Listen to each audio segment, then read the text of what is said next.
इंसान कहता है कि पैसा आए तो मैं कुछ करके दिखाऊं, पैसा कहता है तू कुछ करके दिखा तो मैं आऊं। नमस्कार, मैं Vivek Bindra, founder and CEO बड़ा बिजनेस.com। पिछली बार फंड रेजिंग की बात करी, फंड रेजिंग की बात दोबारा, पहले सोर्सेज ऑफ फंड बताए थे, पैसा कहां से मिलेगा, आज बताएंगे तरीका क्या है। 10 स्टेप्स दूंगा, फ्री में दे रहा हूं, सॉलिड कंटेंट है, ये प्रीमियम कंटेंट है, इसके ऊपर हमने पेड कोर्सेज बनाए हैं, लेकिन फ्री में दे रहा हूं आपको 10 स्टेप। अगर आपने कोर्स नहीं लिया, सुनिए वो सारे 10 इजी स्टेप। पहला स्टेप, अपना लीगल स्ट्रक्चर बनाना पड़ता है। अगर आपकी प्रोप्राइटरी कंपनी है, पार्टनरशिप कंपनी है, फंड रेजिंग नहीं कर सकते, लिमिटेड लायबिलिटी में भी नहीं कर सकते, एलएलपी जिसको बोलते हैं, प्राइवेट लिमिटेड या पब्लिक लिमिटेड। जो प्राइवेट इक्विटी या वेंचर कैपिटल है वो प्राइवेट लिमिटेड कंपनी में भी आके पैसा दे सकते हैं। प्राइवेट इक्विटी और venture capital, PE and VC, ये प्राइवेट लिमिटेड कंपनी में देते हैं, लेकिन अगर आपको आईपीओ तो फिर उसके लिए आपको पब्लिक लिमिटेड कंपनी में जाना पड़ता है। तो पहले तो अपनी कंपनी का लीगल स्ट्रक्चर ठीक कर लो, फिर आते हैं दूसरे स्टेप पे। अब थोड़ा मार्केट का रिसर्च अच्छा करके रखिए, कितना कस्टमर है आपकी मार्केट में। अगर आपकी उबर है तो सब आपके कस्टमर बन सकते हैं, स्विगी है तो सबको खाना है, उबर है तो सबको जाना है, स्विगी है तो सबको खाना है, उबर है तो सबको जाना है। पहले देखो कि आपके पास कस्टमर कितना है मार्केट में, मार्केट का रीच, मार्केट का साइज, कितने कस्टमर है आपके प्रोडक्ट को लेकर मार्केट में, क्या प्रॉब्लम आप सॉल्व कर रहे हैं।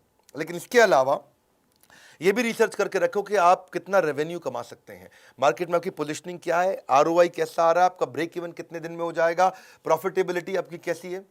तो किसी चार्टर्ड अकाउंटेंट को ले लो, किसी एमबीए फाइनेंस को ले लो जो आपका दोस्त है, आजू बाजू किसी को ले लो, वो सारी चीज़ें निकालेंगे बैठ करके। अपनी कॉम्पिटिटिव एडवांटेज देखो, कॉम्पिटिशन को छोड़ के कस्टमर आपके पास क्यों आए, आपका विजन क्या है, फ्यूचर प्लान क्या है, स्टाफ कितना चाहिए, टेक्नोलॉजी कैसी चाहिए। जब आपका ये रेडी रहेगा तो आप तीसरे स्टेप पे जाइए, क्योंकि जब आप किसी इन्वेस्टर के पास जाएंगे आपकी बजट शीट जरूर चेक करेगा। पैसा क्यों चाहिए तुमको, हाँ अपना घर बनाने के लिए चाहिए, अपनी गाड़ी खरीदने के लिए चाहिए, तुमको कहाँ जाना, लंदन घूमने जाना, उसके लिए पैसा चाहिए, नहीं नहीं सर, मुझको मैन पावर के लिए चाहिए।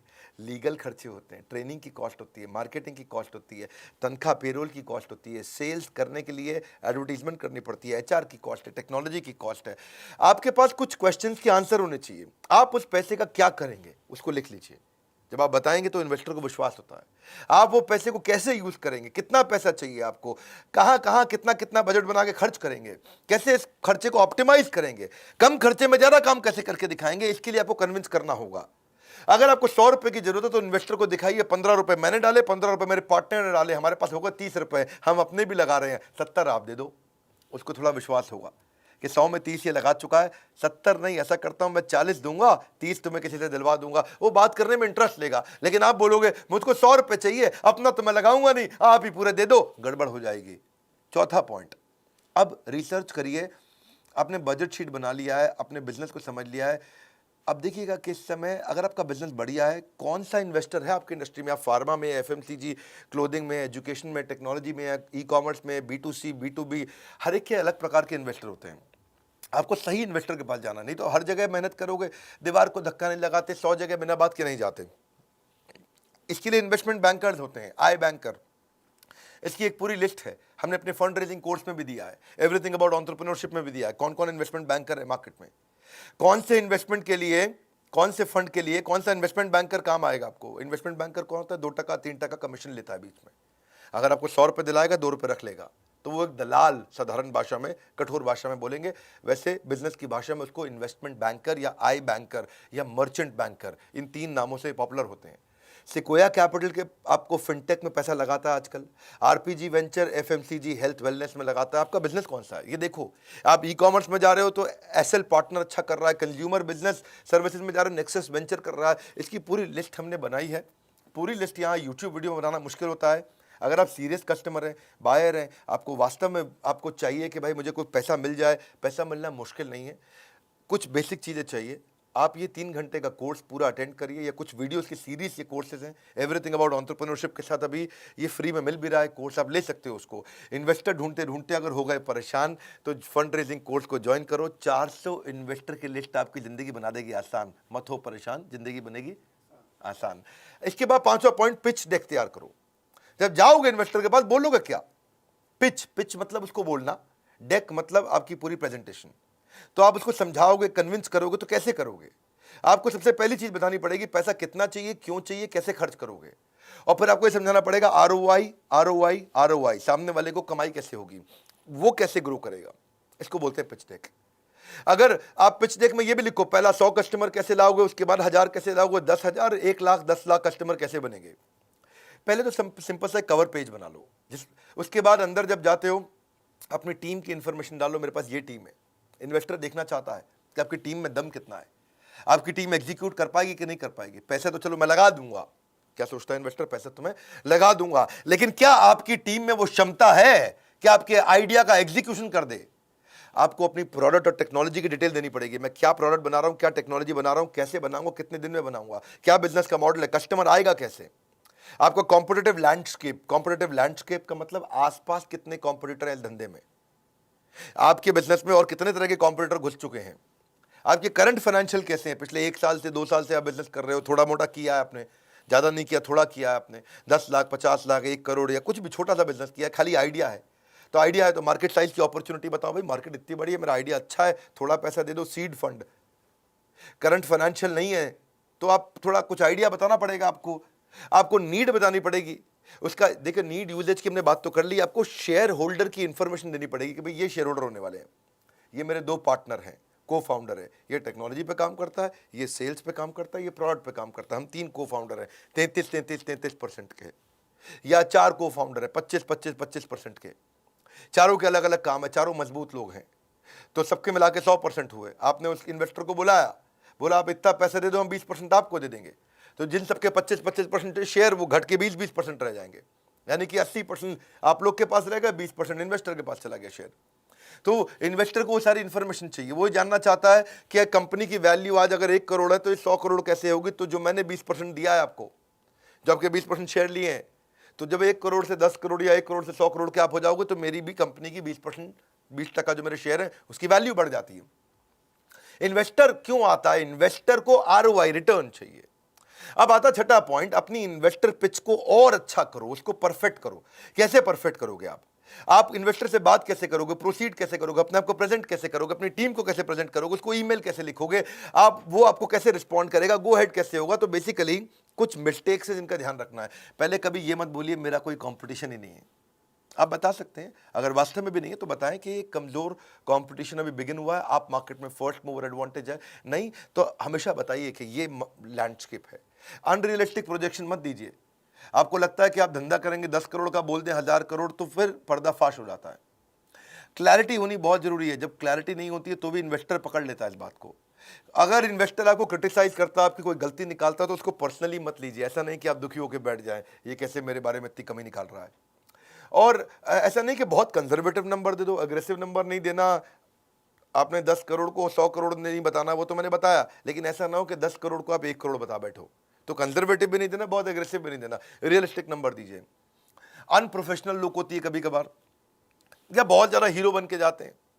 अभी हमारे एक दोस्त हैं, वो बहुत बड़े इन्वेस्टर हैं, वो कहते हैं कि मैंने इन्वेस्टमेंट के लिए मेरे पास एक पिच आई थी, बड़ी अच्छी पिच थी, वो बिजनेस मॉडल उसका अच्छा था।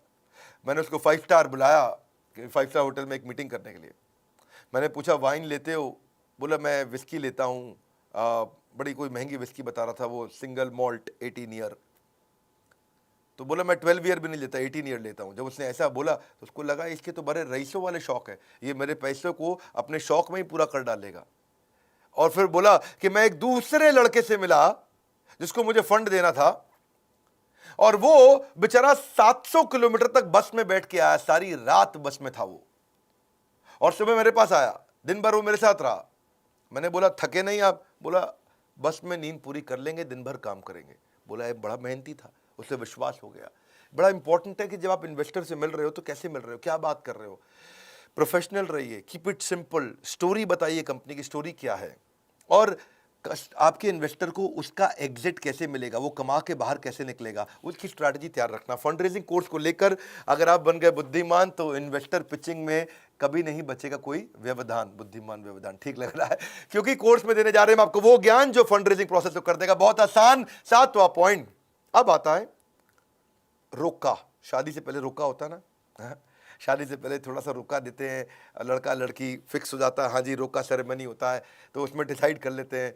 तो ऐसे ही फंड रेजिंग का रुका क्या होता है, फंड रेजिंग के रुका में डिसाइड करते हैं कि कितना पैसा मैं लगा सकता हूँ, कब तक दूंगा मैं, निवेशक कितने शेयर ले लेगा आपसे, जो भी इन्वेस्टर आ रहा है उसे कितना % शेयर चाहिए, दोनों पार्टियों के अधिकार क्या होंगे, तो जो इन्वेस्टर इन्वेस्टी दोनों के बीच में क्या अधिकार होंगे, तो वो सब चीज़ें तय हो जाती हैं। और उसके बाद आता है 8वां स्टेप। अब इन्वेस्टर डिटेल में ड्यू डिलिजेंस करता है। ड्यू डिलिजेंस का मतलब आपकी जांच पड़ताल करता है। आपने जो जो क्लेम किए, मैं ऐसा कर दूंगा, अब तक ऐसा किया, वो सारे वो वेरीफाई करेगा। इसको बोलते हैं, इस इंडस्ट्री में बोला जाता है ट्रस्ट बट वेरीफाई। क्या मतलब है? वो आपकी सारी बातें विश्वास करेगा लेकिन वेरीफाई भी करेगा। आप बोलोगे मैं आज 10 करोड़ रुपए का काम कर रहा हूं, तो आप पे विश्वास करेगा लेकिन वेरीफाई भी करेगा। ऐसा नहीं बोलेगा मैं नहीं मानता तुम कर रहे होगे, वो विश्वास करेगा, बहुत अच्छी बात है, 10 करोड़ दैट्स वेरी गुड, लेकिन बाद में आके आपके पेपर्स चेक करेगा, वेरीफाई करेगा।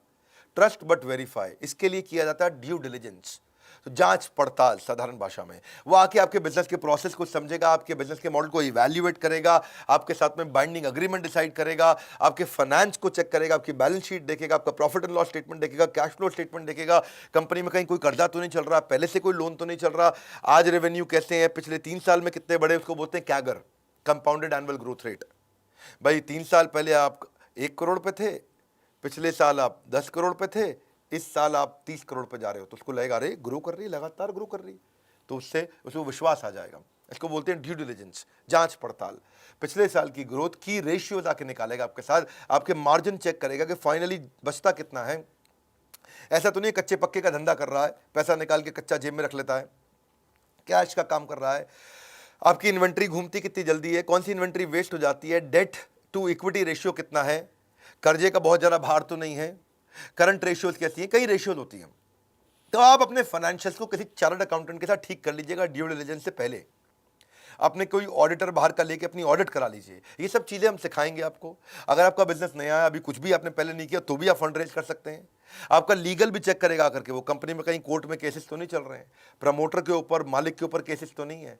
आप रजिस्ट्रार ऑफ कंपनी से भी चीज़ें चेक करेगा, बैंक के रिलेशनशिप चेक करेगा, बैंक से भी चेक करेगा कि कहीं आपके चेक डिसऑनर तो नहीं हो जाते हैं, चेक आपके बाउंस तो नहीं हो जाते हैं। वो चेक करेगा आप कितने ईमानदार हो, और कई बार उसकी आपकी पर्सनल प्रमोटर की भी वो जाके चेकिंग करेगा कि भाई ऐसे तो नहीं है ये पैसा लेके लड़कीबाजी करता हो, घूमता हो, बहुत शराब पीता हो और घूमने जाता हो, चला गया भैया बैंकॉक मसाज कराने जा रहा है, क्यों, इन्वेस्टर से पैसा ले लिया, सैंडविच मसाज, ये सब फालतू काम कर रहा है कि वास्तव में जिम्मेदार है। सुबह कितने बजे दफ्तर जाता है, आपको बताए बिना आपके बारे में चेक कर लेगा। रात को दफ्तर से कितने बजे निकलता है, आपको बताए बिना चेक कर लेगा। छुट्टी कितनी मारते हो, तो ये ड्यू डिलिजेंस बोलते हैं, इसको बोलते हैं जांच पड़ताल, ट्रस्ट बट वेरीफाई। अब आता है 9वां, ड्यू डिलिजेंस कर लिया, टर्म शीट बन चुका है, रोका हो चुका है, शादी का टाइम आ गया है। शादी के टाइम यानी कि शेयर होल्डर अग्रीमेंट। अब शेयर होल्डर अग्रीमेंट बन जाएंगे। शेयर होल्डर अग्रीमेंट में किसके क्या अधिकार हैं, कौन किसके लिए जिम्मेदार है, उसमें सब लिखा जाता है। ये बहुत लंबा होता है। टर्म शीट जो होती है वो 1-2 पेज की होती है, 4 पेज की होगी, लेकिन शेयर होल्डर अग्रीमेंट 250-250, 300, 500 पेज का भी हो सकता है। ये वो डॉक्यूमेंट है जिसमें सारे रिलेशनशिप आपके लिखे होंगे। ये 200-300, 400 पेज के अंदर आपके right, duty, share holder agreement, jurisdiction, arbitration, event of default, अगर डिफॉल्ट हो गया तो क्या करेगा, कितने शेयर ले रहे हैं, किस प्राइस पे ले रहे हैं, कंपनी में कितनी स्टेक बन रही है, वो सब चीजें शेयर सब्सक्रिप्शन अग्रीमेंट में आ जाएगा। तो 2 तरह के होते हैं, एक होता है शेयर होल्डर अग्रीमेंट, एक होता है शेयर सब्सक्रिप्शन अग्रीमेंट। अगर आपको इसकी समझ नहीं, चिंता मत करिए, आप आइए, बोर्ड लाइन नंबर पर फोन करिए। फंड रेज करना मुश्किल नहीं है, सैकड़ों हजारों कंपनीज कर रही हैं। अग्रीमेंट इस बनाने के तरीके क्या है वो सब सिखाए हमने आपको। ये अग्रीमेंट क्यों चाहिए होता है? अग्रीमेंट इसलिए नहीं चाहिए कि आप कोर्ट में केस जीत जाओ, अग्रीमेंट इसलिए चाहिए होता है कि कोर्ट में केस के लिए कभी जाना ही ना पड़े। लीगल गाइडेंस इसलिए नहीं चाहिए कि आप जाकर के लीगल बैटल जीत जाओ, लीगल गाइडेंस इसलिए चाहिए कि कभी लीगल बैटल की नौबत ही ना आए, कभी झगड़ा ही ना हो। तो अब आता है फाइनली पॉइंट 10वां, इन्वेस्टर रिलेशन। अभी भी अगर आपको पैसा नहीं मिला शेयर होल्डर अग्रीमेंट के बावजूद भी, और रुक गया बीच में, कहीं टूट गया है, तो इन्वेस्टर रिलेशन अच्छे रखने आने चाहिए। और अगर आपको मिल गया है, पैसा आपकी जेब में आ गया है, तो भी इन्वेस्टर रिलेशन 10वां पॉइंट जरूरी है, क्योंकि रिलेशनशिप बना रहेगा तो बात बनी रहेगी। आपके एग्जिस्टिंग इन्वेस्टर को आपको रिपोर्ट तो बना के भेजनी होती है ना।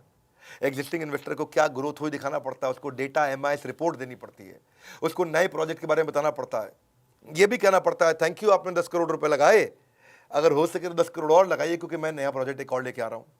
आप या फिर नए इन्वेस्टर के साथ भी रिलेशन बनाना, ये तो आपका एग्जिस्टिंग इन्वेस्टर था, ये थोड़ी आप एक इन्वेस्टर से आप रुक जाएंगे। आपको चाहिए 4 इन्वेस्टर और, क्योंकि आपको और पैसा चाहिए, तो आप कंपनी के बारे में अचीवमेंट्स, अपनी न्यूज़, अपनी रिलेशनशिप बना के रखोगे नए इन्वेस्टर के साथ में। और जब ये सारी चीज़ें हो जाती हैं तो आपके पास जब काफ़ी इन्वेस्टर आते हैं तो बाकी इन्वेस्टर अपने आप आते हैं। पैसा ही पैसे को खींच के लाता है, इन्वेस्टर ही दूसरे इन्वेस्टर को खींच के लाता है। ये बहुत लंबी स्टोरी है, मैंने शॉर्ट में बताया आपको, 10 पॉइंट बताए फंड रेजिंग के स्टेप्स क्या होते हैं। हमने इसके ऊपर डिटेल्ड कोर्स बनाया हुआ, बहुत डिटेल के अंदर है। ये जो स्टार्टअप है, स्टार्टअप कर रहा है, करने वाला है, करना चाहता है, आइडिया है, शुरू कर चुका है, एग्जीक्यूट कर चुका है, सोलोप्रेन्योर है, वो एंटरप्रेन्योर है, एंटरप्रेन्योर है, उनको ये वीडियो शेयर करिए, क्योंकि ये बड़े काम आते हैं। ये छोटे छोटे पॉइंट्स बहुत काम आते हैं। मेरे चैनल पे आने का फायदा ये है, हमेशा बिजनेस के ऊपर खालिस ज्ञान मिलता है कि मैं केवल हवाई बात करना कभी पसंद नहीं करता। स्टेप्स में बताता हूँ, पॉइंटर्स में बताता हूँ। मेरे साथ बैठते हो, 10-15 मिनट के अंदर आपको 1 से 2 घंटे का कंटेंट तुरंत दे देता हूँ। अगर आप नए आए हो जरूर सब्सक्राइब करिए, बेल आइकन हिट नहीं किया तो आपको इतने बढ़िया वीडियोस फ्री में तो मिलेंगे नहीं। हमारे साथ जुड़े रहने के लिए, इस वीडियो को शेयर करने के लिए, बोर्ड लाइन नंबर पे फ़ोन करके इसकी सारी जानकारी लेने के लिए आप सबका हृदय की गहराइयों से प्रेम पूर्वक बहुत बहुत धन्यवाद।